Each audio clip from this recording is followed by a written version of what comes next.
Friends, in this video, we're going to talk about waivers. If you're eligible for a waiver.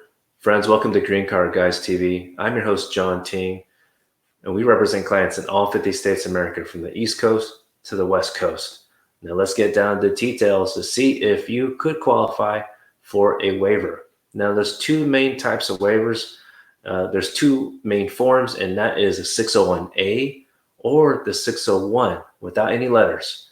So you might ask, which one can you apply for? Which one can I apply for both? No, you probably only need one of them. And depending on your immigration history, your facts, you may not need both. You may not need one or the other. So generally, to give you an idea, people who are immigrants who are currently living in the United States and who have entered with a visa before, but you have been out of status. You either have overstayed your visa, for example, like a visitor visa or J1, but there's no 2-year restriction, but you overstayed it. So you've been out of status for at least 180 days. 99% of our clients have overstayed more than a year, and they have been living in the United States without any type of legal status. Now, that means even if you had DACA, but you didn't, let's say you got DACA after you were 18, so there was still some unlawful presence period. So that's when you can use a 601A form, okay? That's if you did not enter with a visa, okay? Now for people who, so it's really for both. If you enter with a visa or you did not enter with a visa, that's when it's important to use. The key thing there for 601A is that if you've been out of status for more than 180 days, or you've just been out of status for a long time, more than a year as well.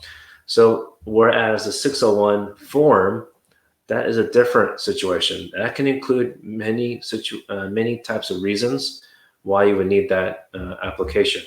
For example, in addition to the 3-year bar and a 10-year restriction, you would have, for example, a health-related reason, a criminal reason, depending on criminal history. I'll give you another example. We've had several people call in, whether because they have crimes or criminal history, arrest, and even if you have probation, you completed probation and you have documents, criminal court documents say it was dismissed or probation was completed, it still counts as a conviction. So that's why we highly recommend you speak with an immigration lawyer that is experienced, not immigration consultant, not a notario, notary public, okay? You really need to talk to a licensed immigration lawyer about this, because you don't want to be in a situation where someone tells you you can apply within the United States, but this whole time you needed a waiver also, okay? So you don't want to go into the interview room with USCIS and then the officer says, yo, you need to have a waiver. And that wastes a lot of time, because it takes a long time just to have the interview, right? At least a year. So here's the deal. We've had some people say, John, the government thinks I'm lying, that they think that I misrepresented. So this 601 form is available for that type of situation.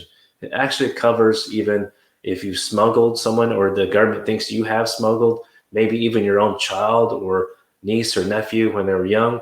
So that's a consideration, okay? However, the big thing I want to tell you about is 601 and the 601A have different qualifying relative. Now, you might ask, what the heck is a qualifying relative? Basically, it does not mean it can be an uncle or aunt, grandparent. It's very specific. It's limited family members, okay? For the 601A, because we talked about that first, it's very, very limited. It's based on a parent or a spouse, either who is a resident, permanent resident, we call LPR, or a U.S. citizen. Again, they're a spouse or a parent who is a U.S. citizen or a resident. Whereas the other form, 601, that includes those two categories right there, and a child who is a U.S. citizen or resident. So the 601A does not include children who are a citizen or a resident. So of course, depending on circumstances, people might think, well, 601 sounds great. It includes my children. But if you've been living in America and you're not outside of the US, you don't want that scenario where you exit America and then you file the waiver, okay, the 601A. One key thing to remember is that you can use these forms in various situations. So don't get it complicated. If you're not sure, please give us a call. We're happy to help you, okay? And our phone number is right here down below, okay? 346-330-5888. And friends, if you're new to our channel, welcome. Please subscribe down below, smash the like button, and please know we do offer free 15 minutes, at least at the time of this recording, and provide our CARES team this not so secret code green card guys, so they know that you've been subscribing and watching our channel, okay? And our CARES team will contact you within the next business day, especially if you fill out the form down below in the description box. It starts with Team Law.